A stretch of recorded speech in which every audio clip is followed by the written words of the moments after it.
Morning. Great to be here with you to talk about how to stop child whining from happening to you. I am a highly sensitive mom. I'm also a recovering people pleaser. And I've discovered that whining can be like nails on a chalkboard for me. And if it is for you, if you're feeling annoyed, frustrated by it, I am so glad you are with me. Today, I'm just going to share my screen so we can jump right in.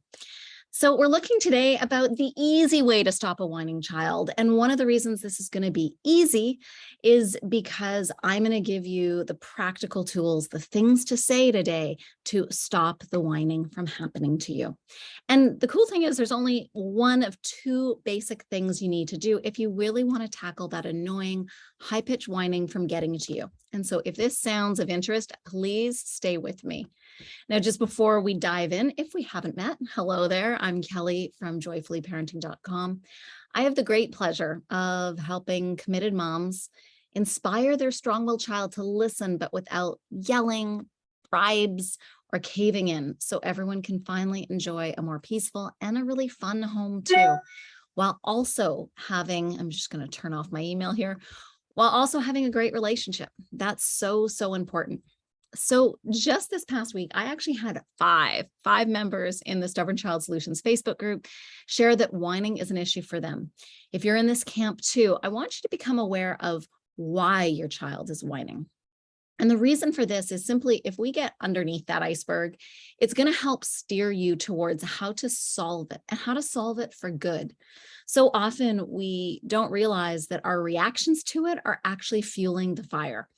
So let's look at what are these two things. So the number one reason for your child's whining is this: it works for them, truly. I know it doesn't work for you, and we're going to get there, but it works for them. So any child misbehavior is a call for two things, and it's these two things. One, it's a cry for attention. That sense of belonging, that sense of I am your person, I am part of this cool tribe. Or two, a cry for control.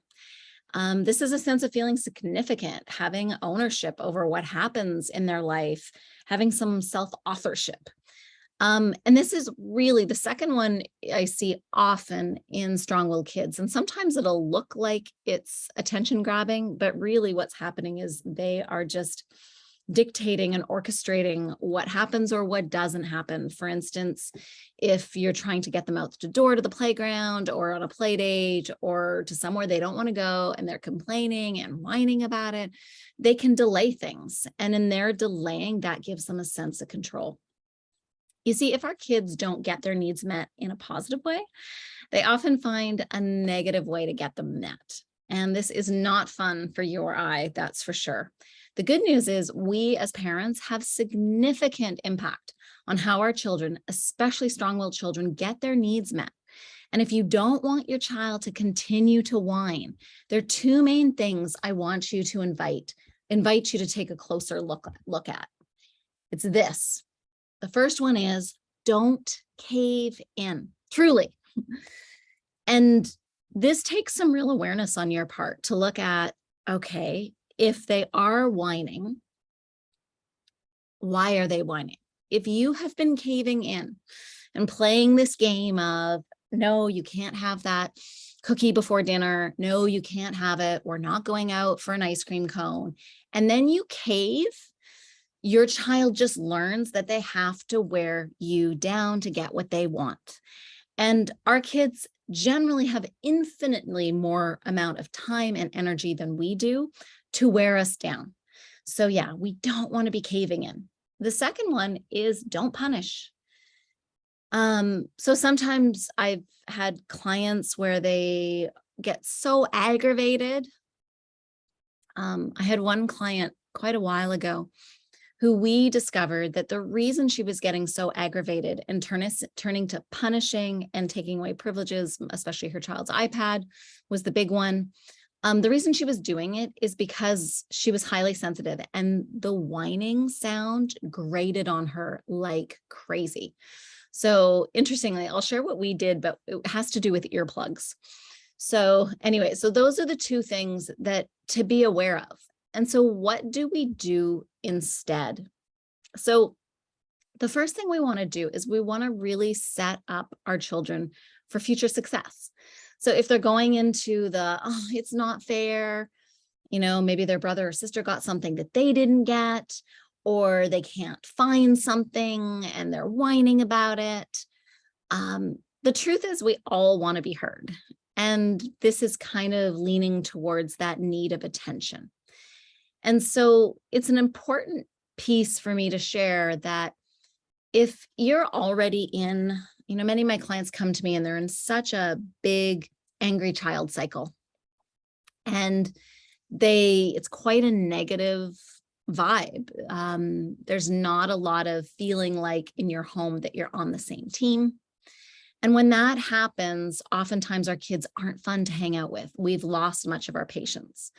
And so one of the first things I feel is really important to talk about here is, are you connecting positively with your child at some point in the day? When they're whining, yeah, it's probably not the time to do it, but it might be like, hey, it looks like you're really upset because you can't find that crayon.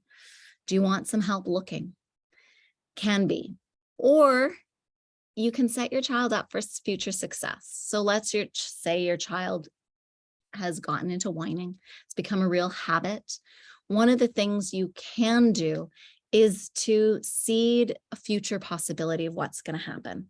And so what that might look like is later in the day, not right then, but later in the day, say, hey, I've noticed there's been a lot more whining in the house. Have you noticed that? And start the conversation. And then it can be like, hey, remember when you were whining about the crayon? I'm noticing in me that I'm getting frustrated about it. And I don't like that. And I know it's not fun to be around mommy when she's like that. So I just want you to know, if you decide to whine again, mommy's going to put her earplugs in. And when you're finished whining, or if you want to have a conversation, if you want to have help, please just come tap me on the shoulder. I'll take my earplugs out and we'll deal with it then. So that was what one of my clients did. And the earplug thing was huge for her. It was also helpful with the screaming. She was just like, mommy's ears are sensitive. As soon as you want to talk in your regular voice, your lovely voice, I am here. I want to figure this out with you. So what's happening here is it's not just what I'm doing, it's also how I'm doing it. I'm not doing it from I can't stand your whining, I wish you just shut up. And that might be what's going on. And if it is, that's why it's even more important to wait until later to talk about it when you are calm. Does that make sense? So I would love, love, love to hear from you. I'm just going to go back and share a couple things before we end here. If you're sitting there thinking, Kelly, yeah, this all makes sense, but you don't know my kid. Like the whining is so getting to me, or this is my example. Please reach out. I would love to tackle your example. The other thing, and I knew there was something quick and important to share, is it's really important to confirm receipt that your child has heard what you've shared. So why I say this is a lot of times parents are like, oh, I told them that. I'm like, but did they hear that?